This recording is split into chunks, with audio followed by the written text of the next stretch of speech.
Vamos conversar aqui sobre a complexidade da comunicação nos transtornos de neurodesenvolvimento.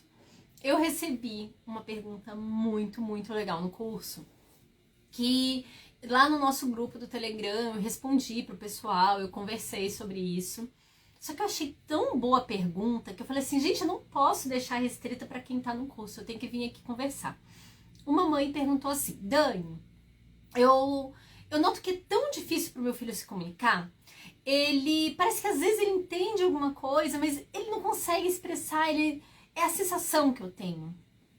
E eu achei isso maravilhoso, porque essa pergunta dela, porque é a dúvida que sempre tá com a gente, né? Eu acho que todos nós temos essa dúvida em relação aos transtornos de neurodesenvolvimento, porque parece que de vez em quando a nossa criança entende, só que ela não consegue transformar isso em palavras, é muito complexo. Nesse momento, gente, não vou estar falando sobre autismo em si, eu vou estar falando sobre transtornos de neurodesenvolvimento de forma geral.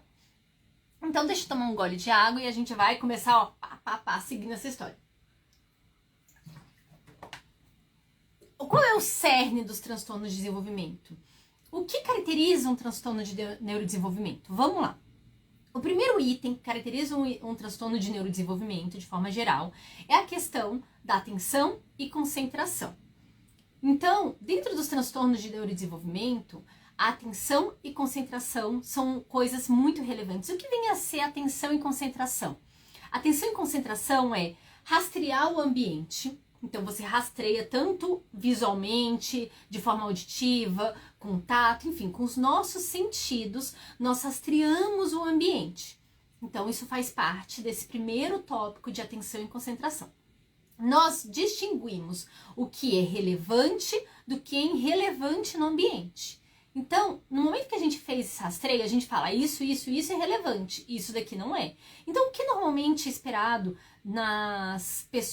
nos humanos do que é relevante? Seres vivos. Seres vivos são relevantes.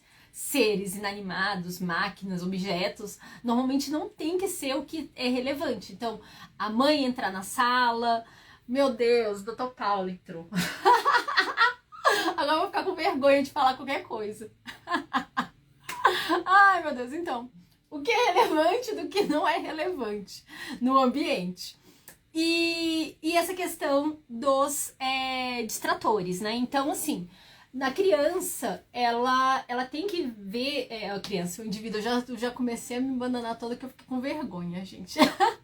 Inibição dos distratores. Então, assim, ela tem que ver o que não é relevante, ela pode até olhar assim, passou um bichinho, passou alguém aqui, eu tô conversando aqui com você, passou alguém, passou uma mosca, passou um passarinho, eu olhei, passou um passarinho, tudo bem, volto a minha atenção. Então, dessa parte de atenção e concentração, esses três tópicos são muito importantes. Então, a gente chega para a parte propriamente ali da comunicação, né? Então, por exemplo, eu tô falando com você, eu estou falando aqui, a gente tá conversando e você tá alocando na sua memória de trabalho. Tudo que eu tô falando, você tá reorganizando, você tá pegando ali na sua memória coisas passadas, fazendo associações com isso.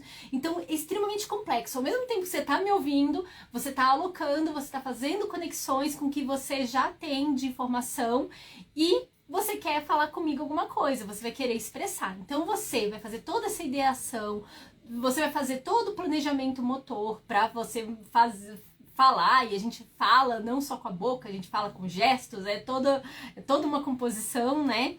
E além, você faz todo esse processo de planejamento até executar a fala. Pronto, a gente entrou aqui no cerne, né, na base dos transtornos de neurodesenvolvimento. Então, gente, falar, se comunicar é uma coisa muito complexa. Exige vários elementos envolvidos. Então, para algumas crianças vão falhar mais em algumas coisas, alguns indivíduos, outros vão falhar em outros pontos. Vai ficar gravada? Talvez. Eu não sei ao certo se eu vou deixar gravado ou não. Eu tô pensando aqui. Vergonha do Dr. Paulo Liberalesso aqui. Tomara que ele entre, porque eu tô morrendo de vergonha, que eu fico. Ai, Jesus. Entrou. Paulo, eu morrendo de vergonha aqui. Oi, Dani. Que eu fico Oi, Paulo, E aí? muito obrigada. E Eu aí, tava que aqui eu sem tenho. fazer nada, tava aqui sem fazer nada, só me enrolando assistindo sua live. Ai, ai, ai. Não, o pior de tudo é que eu fiquei assim morrendo de vergonha, que você sabe, né? Eu te É. maratono, absorvo tudo que posso e eu Eu saio tava. compilando conhecimento. Oi, travou. Deu aquela travada. Ixi, travou. É, gente, Paulo deu uma travadinha, mas acontece, né? Não, gente, é simplesmente incrível, incrível. Tudo que o Dr. Paulo ele passa, tudo que ele nos ensina, né? Então a gente fica maravilhado com tanto conhecimento, tanta informação. E. Ixi, caiu. O Paulo caiu. Deixa eu ver se eu consigo chamar ele novamente. Deixa eu tentar. Eu acho que foi. Foi. Vamos ver se foi ou não foi de verdade, né? Então, eu não sei quanto a vocês, assim, mas. Deixa eu ver se aqui, se não tem pedidos. Paulo, eu vou tentar aqui novamente solicitar. Eu fiz uma solicitação para ti. Aqui, aqui. Fiz a solicitação aqui novamente. Será que vai entrar? Será que vai dar certo? Não, porque eu tenho um milhão de dúvidas sempre para o Paulo. Eu tenho uma lista de dúvidas para tirar com ele sempre, assim. Inclusive, eu estou desenhando a próxima live que a gente vai ter sobre altas habilidades e altas habilidades e superdotação, porque é uma dúvida muito geral, né? Essa questão da superdotação, da dupla excepcionalidade, então é uma dúvida que muitos pais têm também. Da mesma forma que a gente teve essa live agora de deficiência intelectual e autismo, muitos pais também têm essas dúvidas em relação à deficiência intelectual. Paulo, eu queria muito que você entrasse, muito. Sabia que meu canal, gente, amanhã o canal. Não! Esse canal Deu? amanhã vai fazer 2 anos. 2 anos, deu, tá perfeito. Tá Ai, era ótimo. a minha internet que tava ruim, agora eu coloquei no 4G. Ah, tá. Eita, será que vizinho tá pegando aí? O canal vai fazer 2 anos amanhã, Dani? 2 anos amanhã. O Caraca, seu, o passa seu voando, tem né? agora, né? O meu, eu não sei quanto tempo, acho que é 2 anos e pouquinho que tem, mas é pouco tempo também. Acho que é 2 anos e meio, mais ou menos, que tem, alguma coisa assim. A gente começou com uma coisa super despretensiosa lá, mais para difundir informação da clínica e acabou ganhando corpo, o canal, mas, enfim. Eu estava ouvindo você falar uma coisa, Dani, que é uma coisa que eu tenho discutido muito com as famílias lá, né? Você estava falando sobre discriminação do meio, né? Isso é uma coisa muito interessante porque a gente acaba muitas vezes tentando sempre ensinar as crianças rastreio, rastreio é absolutamente fundamental, né? Mas o que você faz com a informação que foi rastreada é talvez tão importante quanto você ser capaz de rastrear, né?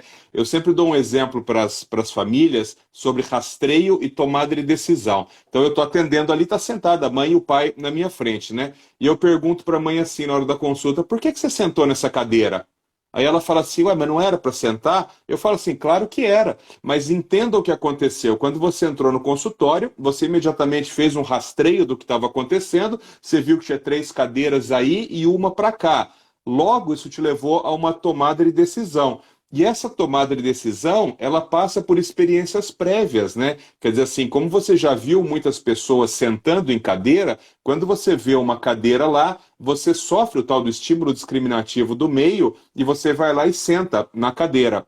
Mas isso é uma coisa muito importante, porque também não adianta a criança ser capaz de rastrear o meio e não ter boas tomadas de decisão. E a tomada de decisão, ela depende de uma infinidade de coisas, né? Uma delas é a experiência prévia. Eu sempre dou um exemplo assim, não adianta você pegar uma pessoa, por exemplo, e colocar ela dentro de um avião ali, numa cabine de avião, e falar, levanta o voo aqui, como é que dirige o avião? Se a pessoa não tem experiência prévia, ela pode rastrear aqueles 400 botões que tem ali, rastrear o manche, coisa e tal, o avião não levanta, né? Porque ela não foi exposta àquilo. Então, isso é uma coisa muito importante, é uma coisa que vem sempre tudo muito interligado, né? Mas a gente oferecer oportunidades de experiência para as nossas crianças é alguma coisa absolutamente fundamental, né, Dani? Ah, isso daí é uma base que eu vejo, por exemplo, eu vejo muita criança que tateia, né? Nomeia muitas coisas, mas elas não conseguem usar isso para fazer solicitações também, né? É impressionante. A criança, você vai apresentando várias coisas, vários objetos, figuras, e ela tá ali nomeando. Aí, ok, vamos usar isso daí para alguma coisa. E essa daí é a complexidade.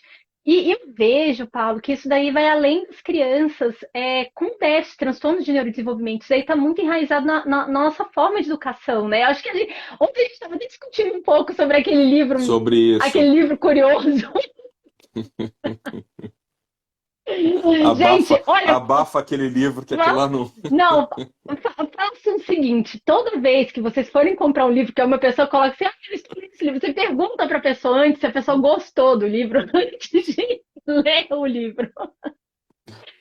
Mas Ô, é Dani, essa a questão. eu tem uma coisa também que eu tenho dito muito, né? Tem uma coisa que você falou sobre tato e mando, que é uma coisa super interessante, né? Às vezes, na hora da consulta, a gente começa a perguntar quantas palavras teu filho sabe, coisa e tal. E a mãe começa a nomear ali as palavras para a gente poder ter uma ideia de quantas palavras a criança sabe. Mas tem uma coisa que eu sempre gosto de discutir com as famílias, que é assim, a mãe fala, por exemplo, ele sabe falar água. Daí eu sempre pergunto, em que contexto? Ele fala água nomeando água ou ele fala água pedindo água? Daí ela fala assim: ah, não sei, ele sabe falar água. Daí eu explico para a família, eu falo assim: olha, faz toda a diferença. Porque nomear água é uma coisa que você pode ensinar qualquer pessoa. Você pode ensinar um mamífero inferior a ele identificar água. Por quê? Porque é um pareamento elementar, tá certo? Ele vai parear uma coisa visual com uma coisa auditiva e ele nomeou que aquilo é água. Agora, entender que quando você fala água, você pode ganhar água para matar sua sede, para o cérebro é totalmente diferente. Totalmente diferente. Então, quando você estiver analisando o que seu filho fala, é muito importante isso, você entender se ele fala nomeando ou se ele fala fazendo pedidos, coisa e tal. A complexidade da fala, pessoal, ela vai num crescente, né? Então, a criança começa lá no egóico, começa imitando o que as outras pessoas falam, depois ela começa a entender que cada objeto tem um nome, e na sequência ela começa a entender que ela pode usar a fala em benefício próprio. É quando ela começa a entender que ela consegue usar a fala para conseguir coisas em benefício próprio, é que justamente ela começa a fazer pedidos, né? E a evolução da complexidade da fala vai daí para o seu finalmente ali, que a gente chama de fala complexa, que é lá o que o analista do comportamento vai entender sobre intraverbal. Intraverbal é quando o que você fala está relacionado ao que o outro fala. Então, por exemplo, se a Dani me faz uma pergunta, o que eu vou falar como resposta tem que estar intimamente relacionado ao que ela perguntou, né? Quer dizer, senão não dá diálogo. Se ela está falando de um assunto e eu estou falando de outro assunto, eu não desenvolvi o intraverbal. E a partir daí a fala começa a ganhar complexidade. Mas isso é uma coisa muito importante. Eu vejo que as pessoas ficam muito presas na questão do número de vocabulário, né? Quer dizer assim, putz, meu filho está falando pouco, eu estou preocupado com isso. Isso não é o maior problema, gente, porque ensinar vocabulário, aumentar o repertório, não é tão difícil. Difícil é você construir a complexidade da linguagem falada. É aquele cérebro entender que você pode falar para ganhar coisas, você pode falar para fazer pedidos, você pode falar, por exemplo, para agradar uma pessoa, fazendo um elogio social. Isso realmente é a complexidade da fala. E quando você estava falando ali também, Dani, sobre rastreio, né, e estímulo discriminativo, nós enfrentamos um outro problema hoje, que é o mundo virtual. né? Quer dizer assim, todo mundo fala, né, não tem autismo virtual, não tem autismo virtual, muito que bem, não tem. Só que o uso exagerado de telas, ele tem imposto alterações no desenvolvimento neurológico das crianças. Por quê? Eu sempre dou esse exemplo, né? Eu, quando era criança, no interior de São Paulo, a gente praticamente o único brinquedo que tinha era bola. Chamava naquela época bola de capotão. A bola de capotão era uma bola de couro, um troço super pesado, costurado à mão, tal, e todo mundo que viveu naquela época, eu estou falando de 40, 40 e poucos anos atrás, sempre pensava assim, puta, tomara que não chova, porque o dia que chove não dá para jogar bola. Por que que não dá para jogar bola? Porque a água infiltrava no couro, né? Não tinha. A água infiltrava no couro, aquilo ficava pesado, parecendo uma pedra, e você não conseguia usar. Eu falei, mas Paulo, por que você está falando isso? Porque eu vim de uma geração que a gente aprendeu o que é bola pegando bola na mão. Então, quando alguém fala para mim bola, eu sei te dizer a textura da bola, eu sei te dizer o cheiro da bola, e eu sei te dizer o cheiro da bola quando está seco e quando está molhado. Eu sei dizer o peso da bola quando está seco e quando está molhado. Eu sei descrever para você como que é a superfície de uma bola. E isso leva a outros comportamentos, né? Por exemplo, eu dizer assim, puta, era ruim jogar bola na chuva, que a bola ficava pesada. Imagina agora uma criança hoje que ela nunca pegou uma bola na mão. Você tem crianças chegando aos 5, 6 anos da idade que nunca pegaram uma bola na mão. Como que elas sabem o que é bola? Pela televisão. Ou seja, ela até consegue entender a função do objeto. Então ela vê lá gente jogando bola, bola serve para basquete, para vôlei, para futebol, coisa e tal. Agora, todas as outras propriedades daquele objeto, da bola, aquela criança é incapaz de aprender. Porque como que você vai ensinar cheiro de couro molhado pela televisão? Não tem como. Então, pessoal, isso acaba tendo um impacto sobre todo o desenvolvimento humano, né?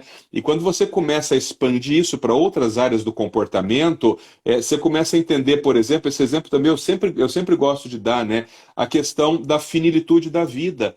Porque eu aprendi, quando eu era criança, que algumas coisas, se eu fizesse, eu morreria. E eu não fazia, né? Então, eu entendia, por exemplo, que se eu pulasse ali de um troço super alto, eu ia morrer. Se eu me atirasse lá de uma montanha, num rio de água, eu ia morrer. E isso acabou moldando o meu comportamento e eu fui parando de fazer essas coisas. Quando você tem a experiência que não é real, que é uma experiência virtual, isso perde concretude, né? Quer dizer, eu sempre dou o exemplo do Papaléguas. Então tá o Papaléguas lá, fugindo do coiote, aí o Papaléguas pula lá da montanha, ele cai, o coiote pula, não sei lá, cai lá embaixo, cai uma pedra de 10 toneladas em cima dele, daí você fala, porra, agora o coiote morreu, né? Só que não morreu. Aí a pedra vai saindo, o coiote vai saindo dali, o coiote sai correndo. Quer dizer assim, a própria finilitude da vida, ela fica muito pervertida quando você passa a ensinar coisas exclusivamente no ambiente virtual. É claro que alguém vai falar assim, imagina, Paulo, que absurdo. Não é, galera, é assim que as pessoas aprendem. A gente aprende as coisas através da observação. E você ter material concreto para você estudar é muito mais fácil para você aprender as coisas. Você quer um exemplo também que eu sempre dou? Quando a gente fala sobre como é mais fácil aprender no concreto, eu gosto muito de dar esse exemplo no consultório, porque ele é onde cai a ficha assim para a mãe, né? Vocês já perceberam que, por exemplo, na aba, quase tudo ali é feito através de pista visual, não é? Ué, pareamento com estímulo visual, PEX, negócio visual, Teach é visual. O terapeuta fala, deixa eu organizar aqui as coisas dentro da sua casa. Quando ele vai organizar, é cheio de pista visual. Por quê? Porque a visão para o nosso cérebro tem uma credibilidade gigantesca. A audição tem uma credibilidade muito mais baixa. O tato tem uma credibilidade muito mais baixa. Daí você vai falar, mas Paulo, será? Total. Você chega para uma mulher e fala assim, teu marido está te traindo. O que é a primeira coisa que ela fala? Mentira. Ela fala, não, isso é mentira, eu sou casada há 20 anos, eu confio no meu marido, coisa e tal. Aí você diz, não, mas calma lá, eu tenho aqui essa foto para te mostrar. Quando você mostra a foto, aí ela olha e fala assim, porra, então é verdade. Quer dizer, você acabou de passar exatamente a mesma informação através de dois sentidos diferentes. No primeiro sentido que você usou, a audição, sua credibilidade foi zero. No segundo sentido que você usou, sua credibilidade foi integral, foi 100%. Por quê? Porque tudo que é concreto, tudo que é visual, tem altíssima credibilidade para o nosso cérebro. Então, você ser capaz de olhar um objeto, tocar num objeto, usar aquele objeto, entender como aquele objeto funciona, torna muito mais fácil, muito mais rápido, muito mais sólido o aprendizado. Agora, se você quiser aprender sobre clips, né, assistindo isso na televisão, fica muito mais difícil, porque você nunca vai saber a textura do clips que é lisa, você não vai saber a temperatura do clips, você não vai saber, por exemplo, que a pontinha do clipe, se você bater o dedo aqui, machuca, tal. Então, te perguntar sobre essa questão das janelas de desenvolvimento, essa questão das sinapses, porque você está trazendo toda essa questão sensorial, né? Aonde que está essa janela? Porque a gente tem a janela da linguagem, a janela dessa questão sensorial, que é importante o pessoal se impactar, né, com essa questão, assim. Isso é uma coisa também, é uma pergunta do dia a dia no consultório, né? E às vezes a resposta ela é muito dura, né? Quando a gente fala sobre janela de desenvolvimento, pessoal, a gente tem que compreender o seguinte: a imensa maioria do desenvolvimento de uma pessoa vai acontecer até 5, 6 anos da idade. Essa é a verdade. Por quê? Porque a partir de 5, 6 anos da idade, ela começa a aprender coisas por uma outra via, que a gente chama de via instrucional, né? Eu também já expliquei isso algumas vezes. Tem duas formas, principalmente pelas quais você aprende. Você pode aprender pela via instrucional, que é quando você ensina formalmente alguém. Então, por exemplo, ensinar a ler tem que ser via instrucional. Não tem como você estar andando na rua e falar assim, puta, eu estava andando na rua, hoje de manhã eu aprendi a ler. Não, é sempre por via instrucional. Mesmo quando é por autodidatismo, né, que muitas vezes acontece, tem que haver uma instrução. Pode ser uma instrução não formal, pode ser através de um desenho animado, mas alguma coisa tem que ter te ensinado a ler. A outra forma pela qual você aprende é a forma não instrucional. Qual que é a forma não instrucional? É aquela que você aprende porque você está vivo. Você vai vivendo e você vai aprendendo as coisas. Então, você veja, até 5, 6 anos da idade, você aprende pouca coisa por instrução formal. É só você pensar no seu filho, abaixo de 5, 6 anos, aprende pouca coisa. Como que a criança pequena aprende as coisas? Ela aprende vivendo. Então ela vai vivendo e ela aprende a falar. Ninguém ensina ninguém a falar. Ela vai vivendo e ela aprende como que se usa os objetos de uma casa. Ninguém precisa ensinar, tal. Então, esse grosso do aprendizado, que a gente chama de aprendizado natural, né? Aprendizado natural é esse, você vai vivendo e vai aprendendo. Vai até 6, 7 anos de idade. A partir daí, o que você quer ensinar, normalmente você tem que aprender de forma instrucional. É por isso que quando a criança passa de 5, 6 anos de idade, você observa nas curvas de aprendizado, né? Isso vale para qualquer criança. Você pode ser autista, ter síndrome de Down, ser típico, não interessa. A partir de 5, 6 anos de idade, a curva de aprendizado ela sofre uma desaceleração gigante, uma desaceleração gigante. Por quê? Porque o mecanismo de aprendizado ele muda.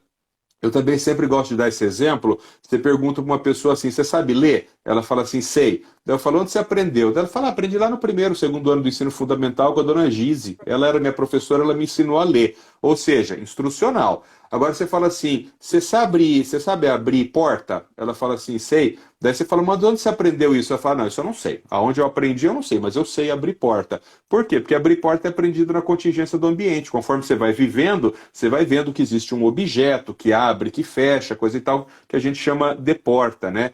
Então, as pessoas costumam focar muito na questão da linguagem falada, porque a fala ela tem uma janela de aprendizado muito curta, né? A fala, a partir de 7 anos da idade, a janela de aprendizado da fala começa a fechar muito.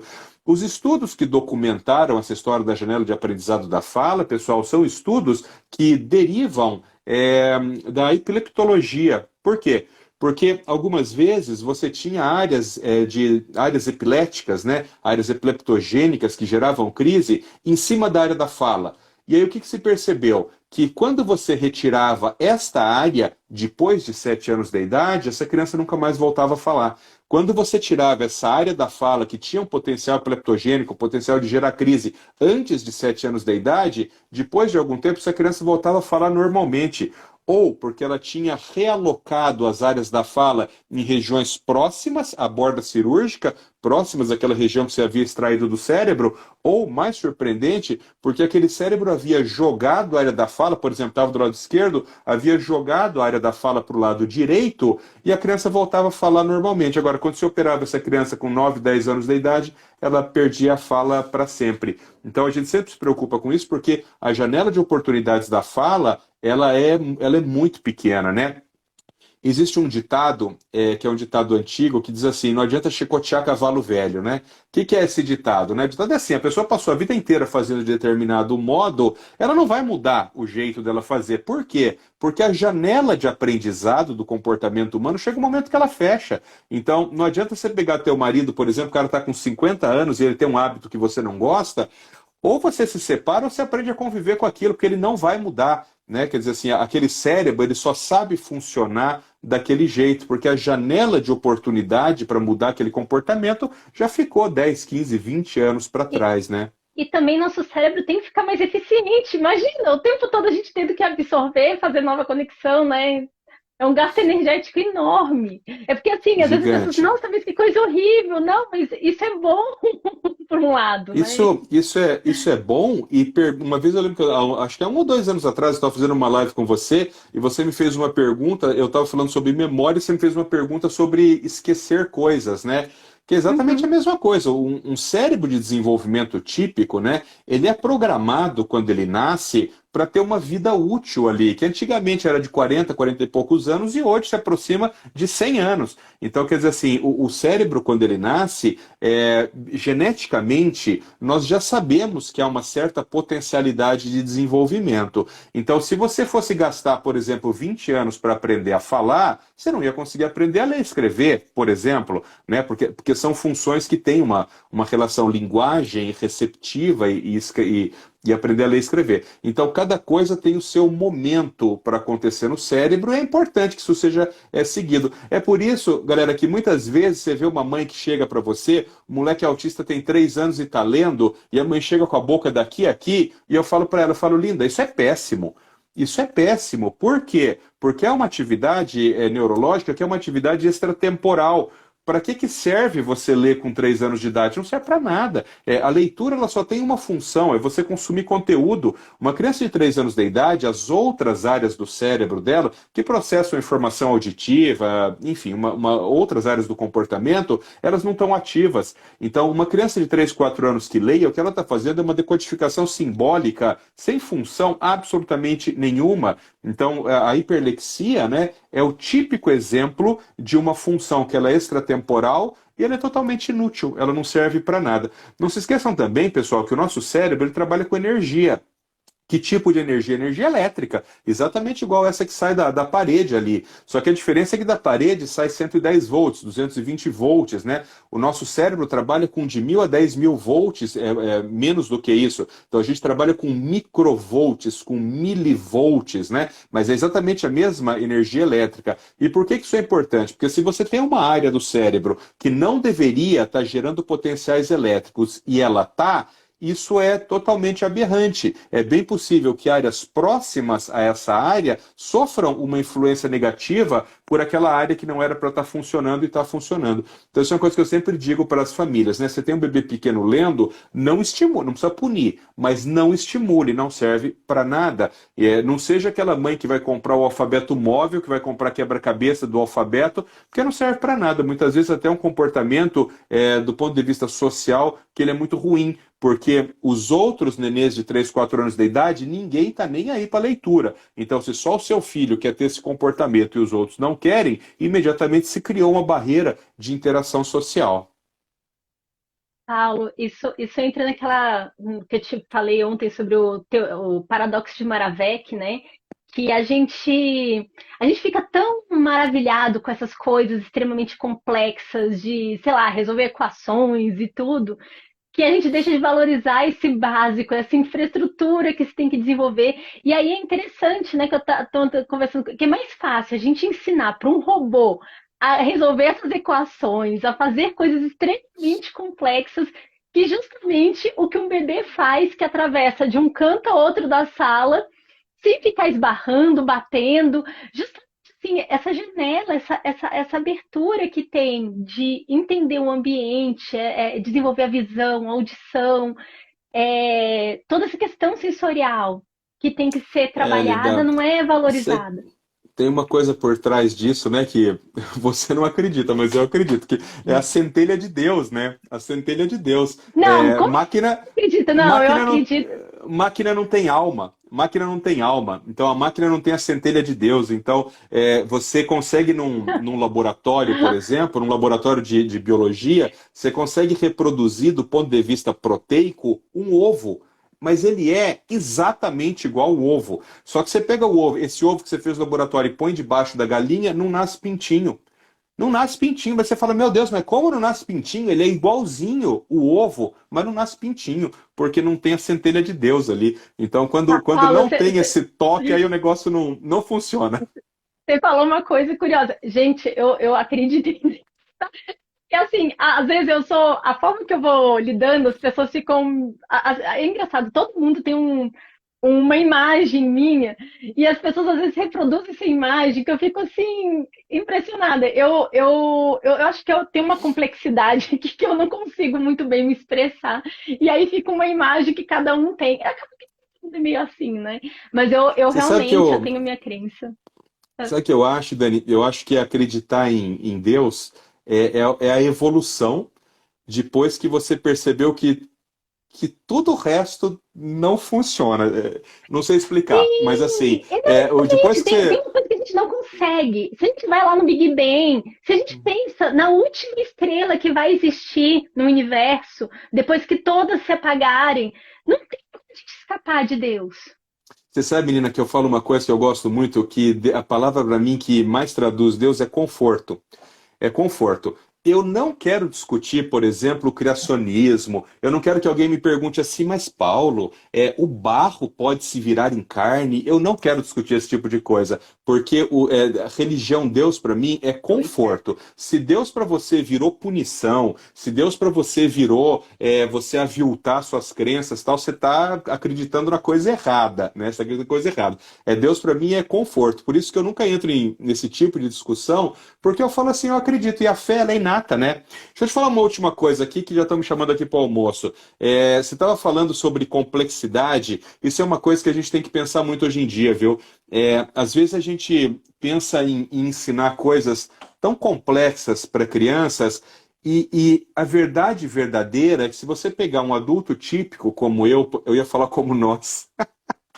Um adulto típico como eu, por exemplo, as coisas que a gente faz, elas têm muito pouca complexidade. Eu sempre dou um exemplo no consultório, assim, a mãe fica falando, mas meu filho está com dificuldade para aprender a escrever, porque ele não tem a pinça trípode, né? Ele não consegue pegar direito na caneta, ou ele tem hipersensibilidade tátil, ele não consegue pegar no papel. Aí eu pergunto para a mãe, quando foi a última vez que você mandou uma carta? Quando foi a última vez que você mandou uma carta? Serve para nada. Não serve para nada. Então, essa semana eu fiz um laudo Eu gigante lá. detesto livro, detesto. Livro de Mas pegar. Eu menina, de adoro ler pegar. livro, mas eu leio no tablet, leio nas coisas e aumentou muito a minha leitura depois que começou a Para existir você esses ver como dispositivos. a gente precisa se adaptar a isso, né? Então, hoje, por exemplo, se fala muito pouco aqui no Brasil sobre inclusão digital. Cara, quem é que escreve coisa com lápis? Ninguém escreve. Não estou dizendo que é para tirar isso da vida das pessoas, tem que ter. Mas, porra, se a pessoa está com dificuldade para escrever com lápis, faz inclusão digital, dá um tablet para ela, dá um laptop para ela. Do ponto de vista econômico, isso aí não representa nada para o Estado. E aí você consegue alfabetizar uma criança assim, e outra, né? Você tira toda aquela punição que existe dela realmente não conseguir utilizar o lápis. Então, às vezes a gente fica pirando muito em coisas extremamente complexas. Você quer ver outra? Eu tenho um monte de paciente que tem um pacote, né? Qual que é o pacote? A criança tem autismo nível 1, tem dislexia, tem disgrafia, tem discaligrafia e tem discalculia, tá certo? Ou seja, é um troço extremamente complexo para você resolver. Por quê? Porque tem um monte de frentes de batalha, tá certo? É como você está sendo atacado por um monte de lado e você não sabe como reagir àquilo. Cara, vamos falar sobre descalculia? Pega uma calculadora, tá certo? Quem é hoje em dia que faz conta de padeiro? Quem é que anda Eu com a coisa aqui na sou, orelha, Paulo, tira eu e sou faz na mão? engenheira e eu sou péssima em conta. Eu sou, olha, a Pois é, vida para melhorou na você ver o matemática quanto depois não que serve vieram as para letras. nada. Eu Uh-uh. sempre fiz conta, meu desempenho na escola melhorou quando começaram a colocar letra. Tiraram os números, começaram a letra, eu benção. A gente tem, menina, que desmistificar isso aí, sabe? Às vezes você manda num laudo assim, olha, sugiro que essa criança seja, que sugiro que esta criança seja permitido o uso de calculadora, coisa e tal. E aí, às vezes, a escola te liga falando assim, Doutor Paulo, mas que absurdo é esse? Absurdo é você ter uma criança de 3 anos que não consegue, criança típica, de inteligência normal, de 3 anos, que não consegue fazer conta de mais e de menos, coisa e tal, e você está torturando ela com isso, sendo que você pode pegar um dispositivo que se chama calculadora e fazer isso numa calculadora. Eu desafio aqui quem que está assistindo me dizer quando foi a última vez que fez uma conta de divisão na mão. Cara, eu não faço a menor ideia mais como é que faz conta. Conta com vírgula, eu não faço mais a menor ideia como é que faz. Sabe por quê? Porque meu cérebro descartou isso no passado, não serve para nada. Não serve para nada. Então, uma vez que você entendeu o mecanismo teórico por trás daquilo, que aí eu acho legal ensinar. Então, por exemplo, você vai ensinar lá, sei lá, a tabuada do 4 para uma criança, vamos ensiná-la, vamos fazê-la compreender o mecanismo, né? Então, 4 vezes 4, 16. Por quê? Porque 4 mais 4 mais 4 mais 4 é 16. Você entendeu? Entendeu. Agora usa a calculadora. Porque não serve para nada aprender a fazer isso. Eu estou dando esse exemplo da calculadora, galera, porque a galera usa muito ábaco também, né, em escola e tal, mas é que a gente precisa colocar a tecnologia a nosso Até que favor. minha vida Tirar. tem isso. Pronto.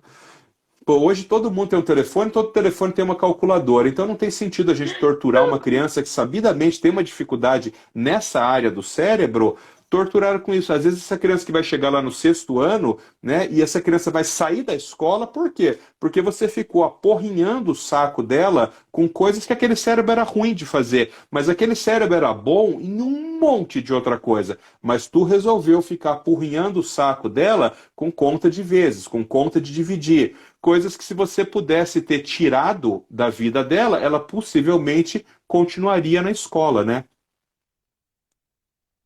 Paulo, muito obrigada. A Vanessa já até, o Vou pessoal comer. já deve estar te chamando aí. Bom almoço, brigadão, tchau, Tchau. Vou tudo com de Deus. bom. Tchau, tchau, pessoal. Até Até mais.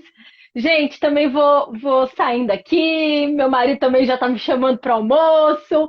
Foi bom.